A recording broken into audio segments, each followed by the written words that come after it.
اعوذ باللہ من الشیطان الرجیم، بسم اللہ الرحمن الرحیم۔ السلام علیکم۔ آج اسماء الحسنی میں ایک نہایت بابرکت اسم الملک پہ بات کر رہے ہیں، جس کا معنی ہے حقیقی بادشاہ، مالک، قوت و اقتدار والا، محکم بنیاد اور سہارا جس پر کل کائنات قائم ہے۔ اللہ اکبر، یعنی مکمل اتھارٹی۔ یعنی ناظرین، عربی زبان میں بنیادی اسباب و ذرائع، پانی، غذا اور دیگر کو بھی ملک کہا جاتا ہے، اور وہ طریقہ جس ذریعے سے کوئی معاملہ درست ہو کر حد کمال یا تکمیل کو پہنچے اسے ملاک الامر کہتے ہیں۔ اور اس کے بنیادی حروف میم، لام، کاف، جس کا خاصہ ہی قوت اور شدت ہے، سے بنے دیگر حروف میں ملکوت سے مراد عزت اور اقتدار، حکومت و سلطنت صرف رب تعالیٰ کی مملکت کے لیے مخصوص ہے، جیسا کہ سورہ یاسین کی آیت نمبر 83 میں ہے، فَسُبْحَانَ الَّذِي بِيَدِهِ مَلَكُوتُ كُلِّ شَيْءٍ۔ ناظرین، ہم رب تعالیٰ کے تمام اسماء کے معنی بخوبی اس لیے جاننا چاہتے ہیں تاکہ ہمیں اندازہ ہو کہ جسے ہم اپنا خالق و معبود مانتے ہیں وہ کس قدر عظیم اور بے پناہ طاقت اور خوبیوں کا مالک ہے۔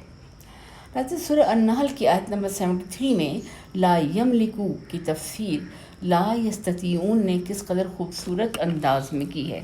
پھر مملوک کی تشریح اسی صورت کی آیت نمبر 75 میں ابدم مملوکن لا یقدر علی شیء سے کی گئی ہے۔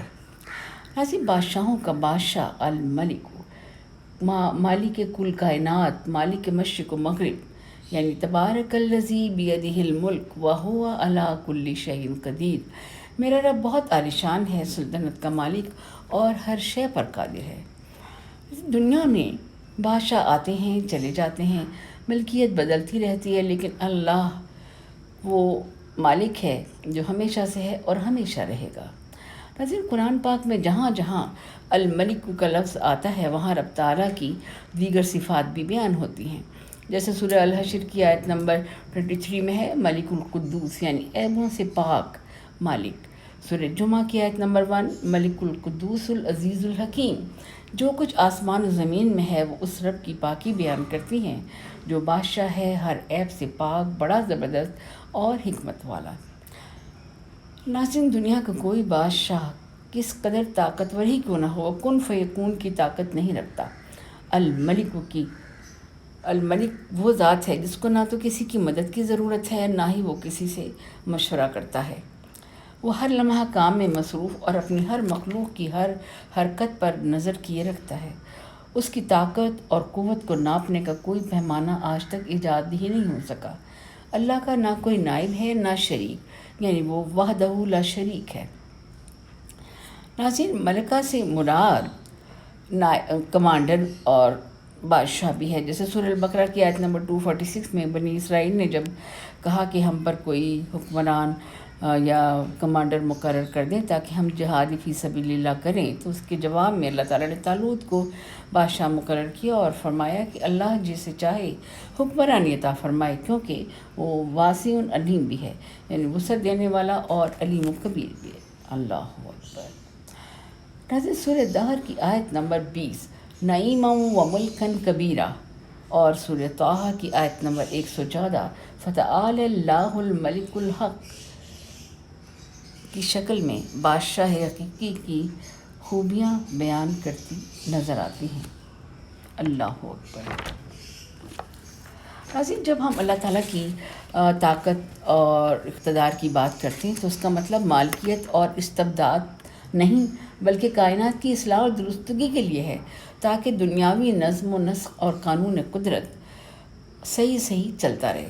ناظرین، قرآن پاک کی ایک اور نہایت غور طلب اصطلاح ما ملکت ایمانکم ہے، جس کے لفظی معنی ہے کہ جن کے مالک تمہارے داہنے ہاتھ ہوئے، یمین یعنی۔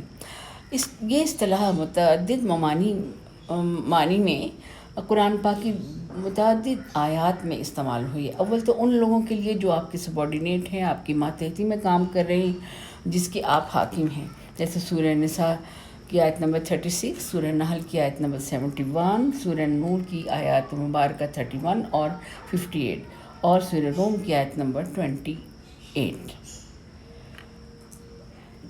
جبکہ سورہ نساء کی آیت نمبر 24 میں والمحصنات من النساء الا ما ملکت ایمانکم، یعنی تم پر تمام وہ پاک دامن عورتیں حرام ہو گئیں سوائے ان کے جو تمہارے نکاح میں، اور یہ کہ وہ عورتیں بھی حرام ہیں جن کے پہلے سے شوہر موجود ہوں، بجز ان لونڈیوں کے جو اس سے پہلے تمہارے پاس آ چکی ہوں۔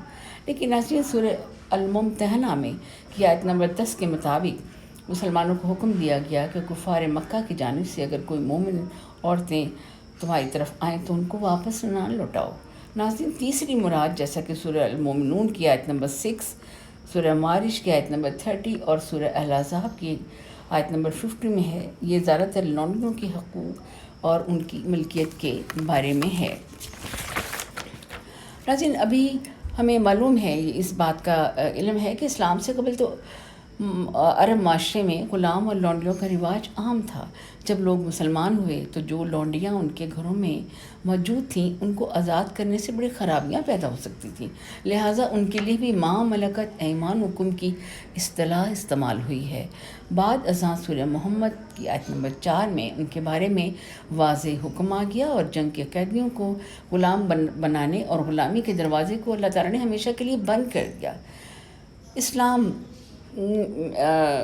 کیونکہ جو شرف تکریم اور آدمیت کا علمبردار ہے، وہ غلامی کو کس طرح فروغ دے سکتا ہے۔ سورہ بنی اسرائیل کی آیت نمبر 70 اور سورہ آل عمران کی آیت نمبر 78 میں غلام اور لونڈی بنانے کا سلسلہ از روئے قرآن ختم فرما دیا گیا، لیکن افسوس ہوتا ہے کہ کچھ لوگ اب بھی ما ملکت ایمانکم سے لونڈیوں کے جواز کی سند لا کر قرآن حکیم پر گویا ظلم کرتے ہیں۔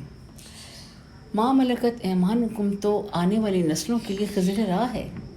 ناظرین، الملکو رب تعالیٰ کا وہ عظیم نام ہے جسے روزانہ صبح کی نماز کے بعد کثرت سے پڑھنے والا انشاءاللہ غنی اور مالدار ہو جائے گا، اور جو زوال کے وقت 120 بار پڑھے گا اللہ تعالیٰ اس کو صفائی قلب اور ظاہری و باطنی گناہ سے سرفراز فرمائیں گے انشاءاللہ۔